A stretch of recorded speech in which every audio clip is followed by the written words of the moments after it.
Assalamualaikum warahmatullahi wabarakatuh. Kami dari kelompok Hulu Sungai Selatan ingin mempresentasikan pada video ini mengenai analisis isu yang ada di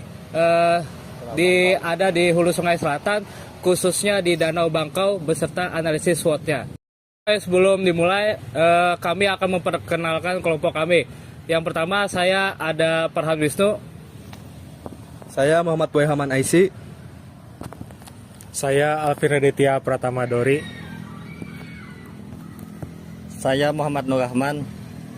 Saya Muhammad Rehan Azhar. Dan saya Muhammad Hairani.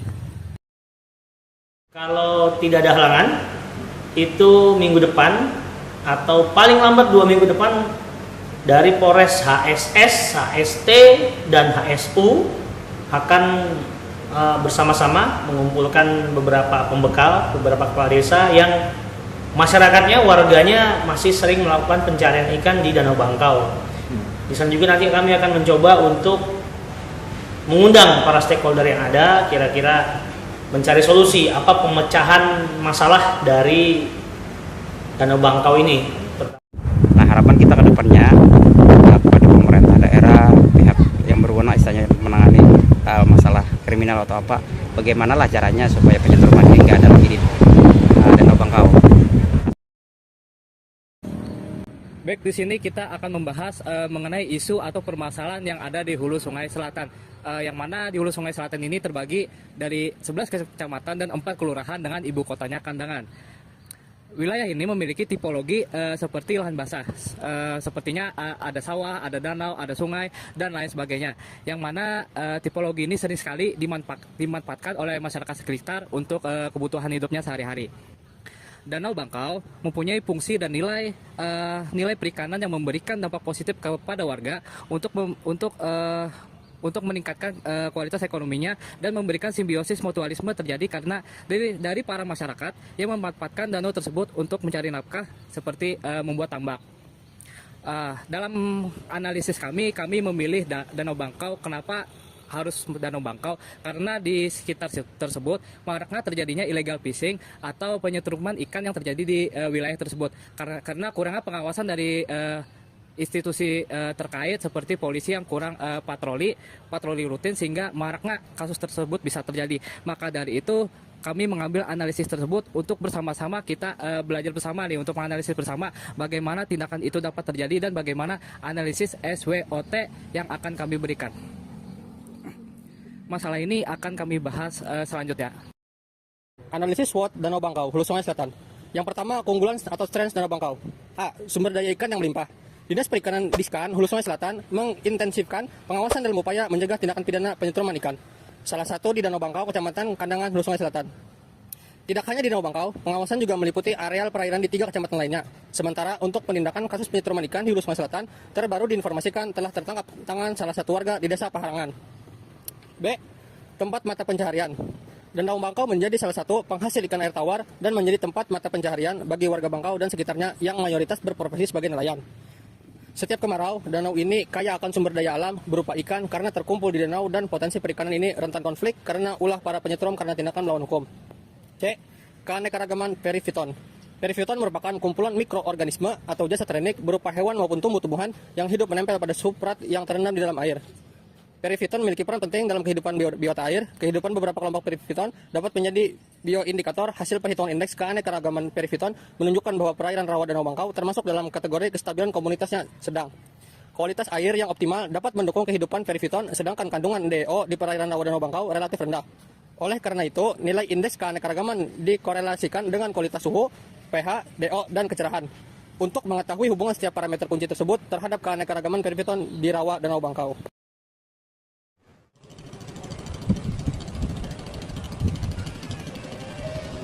Oke, selanjutnya kita akan membahas nih mengenai kelemahan yakni weakness yang ada di Danau Bangkau.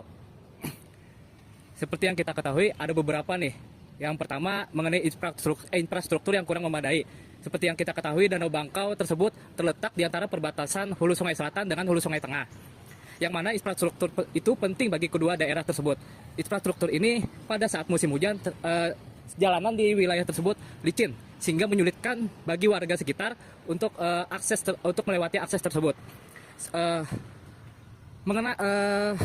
Seperti data Dinas Pekerjaan Umum HSS pada 2022 menunjukkan bahwa 40% wilayah sekitar danau tersebut 40%-nya hanya terbilang layak untuk digunakan. Poin yang kedua yakni mengenai pengelolaan yang belum optimal. Upaya pengelolaan lingkungan Danau Bangkau masih sektoral, yang mana pada tahun 2023 lalu, Dinas Perikanan HSS mengalokasikan sekitar 1,2 miliar untuk patroli dan pelestarian di sekitar wilayah tersebut. Namun, pengelolaan wilayah sektor ini, seperti pariwisata, pertanian, dan konservasi masih minim, sehingga memperlambat optimalisasi paten ekonomi yang berbasis ekowisata dan konservasi di sekitar Danau Bangkau tersebut. Yang ketiga, adanya keamanan yang belum optimal. Aspek keamanan di Danau Bangkau ini masih menjadi salah satu kelemahan dalam pengelolaan wilayah ini.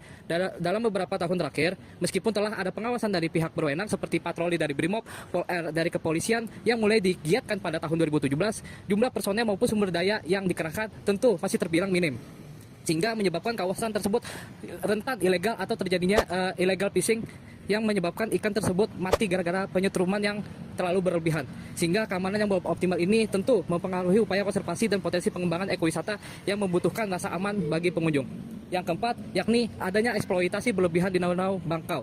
Seperti yang kita ketahui, masyarakat sekitar Danau Bangkau tentu masih mencari pendapatannya atau ekonominya di sekitar Danau Bangkau seperti perikanan, tambak, dan lain-lain sebagainya.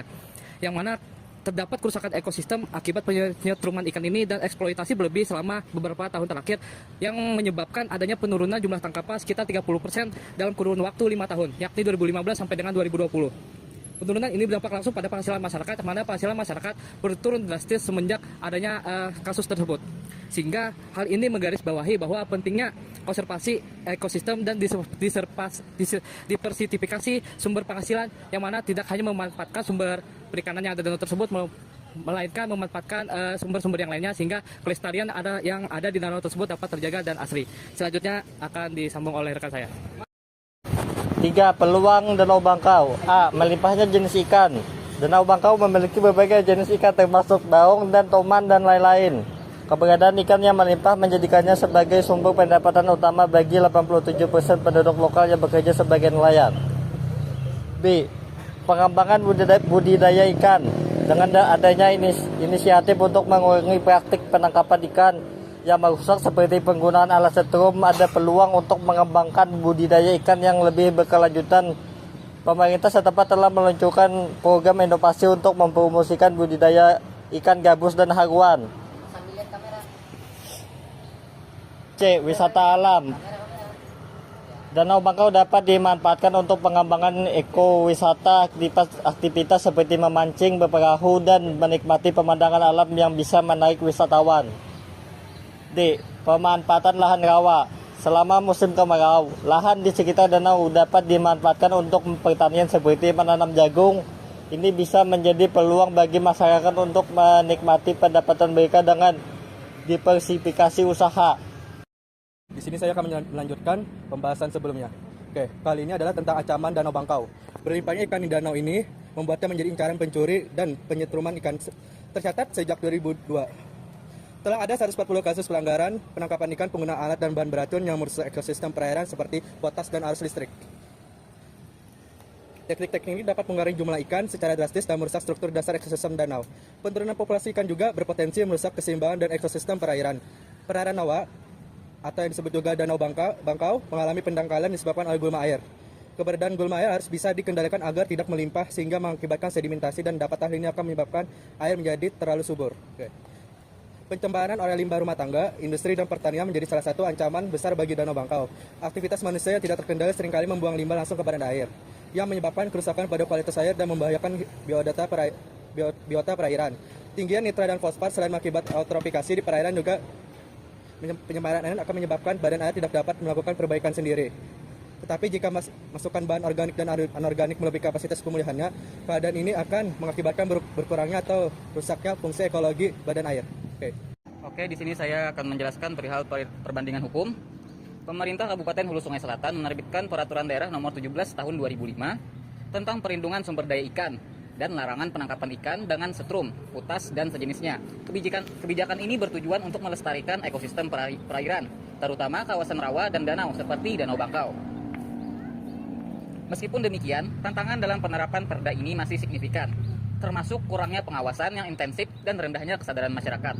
Perda nomor 17 tahun 2005 ini lebih fokus pada larangan tanpa menyediakan solusi alternatif yang sesuai.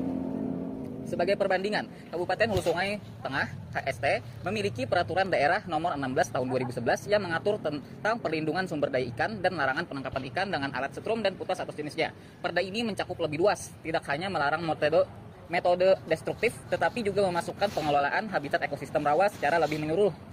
Dengan melibatkan aspek pengelolaan habitat perairan, menjadikan pelestarian ikan sebagai bagian dari pelestarian ekosistem yang secara menyeluruh.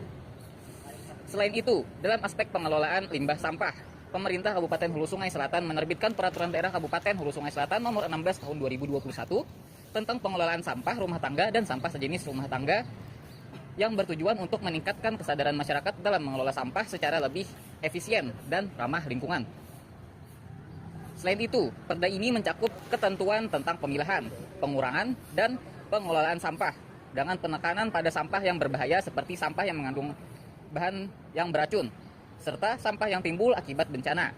Dengan adanya pengelolaan sampah yang lebih terorganisir, diharapkan dampak negatif terhadap kualitas Danau Bangkau dapat diminimalkan. Sebagai perbandingan, pemerintah Kota Banjarmasin menerbitkan Peraturan Daerah Kota Banjarmasin Nomor 21 Tahun 2011 yang mengatur tentang pengelolaan sampah rumah tangga dan sejenisnya. Perda ini mengatur tentang kewajiban bagi setiap individu atau rumah tangga untuk mengelola sampah yang mereka hasilkan melalui pemilahan, pengurangan, dan pengelolaan yang sesuai dengan standar yang ditetapkan oleh pemerintah. Peraturan ini mencakup pemilahan sampah, pengurangan, serta pengelolaan sampah di tingkat rumah tangga, dengan perhatian lebih pada pengelolaan sampah yang berasal dari aktivitas perkotaan yang menghasilkan volume sampah yang besar, sedangkan Perda Kabupaten Hulu Sungai Selatan Nomor 16 Tahun 2021 lebih menekankan pada pengelolaan sampah di daerah yang memiliki banyak ekosistem alam yang harus dilindungi. Pemerintah Kota Banjarmasin juga telah menerbitkan Peraturan Wali Kota Perwali Nomor 60 Tahun 2018 tentang kebijakan dan strategi daerah dalam pengelolaan sampah rumah tangga dan sampah sejenisnya untuk periode 2018 sampai 2025. Perwali ini lebih fokus pada kebijakan dan strategi pengurangan serta penanganan sampah rumah tangga di kota tersebut. Dan yang selanjutnya dan terakhir, rekomendasi. Rekomendasi yang dapat diberikan untuk permasalahan yang ada di Danau Bangkau, yakni yang pertama, pemerintah harus secara tegas dalam menegakkan hukum mengenai larangan untuk menyetrum ikan di sungai atau illegal fishing maupun limbah sampah. Yang kedua, kepolisian harus membuat pos di dekat sungai dan melakukan patroli rutin karena maraknya terjadi illegal fishing di danau ini. Yang ketiga, pemerintah daerah juga dapat menginisiasi peraturan khusus yang menetapkan kawasan Danau Bangkau sebagai wilayah konservasi dengan larangan praktik destruktif, disertai dengan program rehabilitasi ekosistem, kampanye edukasi lingkungan, dan pelibatan aktif masyarakat dalam pengelolaan lingkungan. Yang keempat, adanya pungutan seperti sosialisasi terhadap peraturan daerah maupun undang-undang terkait terhadap permasalahan tersebut, serta ancaman bagi yang melanggar agar tercipta ketakutan dan permasalahan tersebut dapat berkurang seiring dengan berjalannya waktu.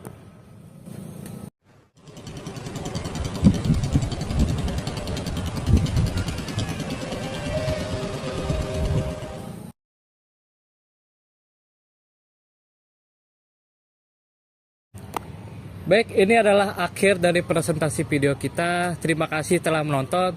Tentu akhir dari kesimpulan ini yakni jangan buang sampah sembarangan, jagailah lingkungan sekitar kita, terutama di Danau Bangkau.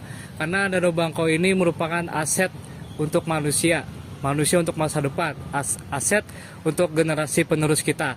Betul kawan-kawan? Betul. Ya, betul. Terima kasih sekali lagi. Wassalamualaikum warahmatullahi wabarakatuh. Waalaikumsalam.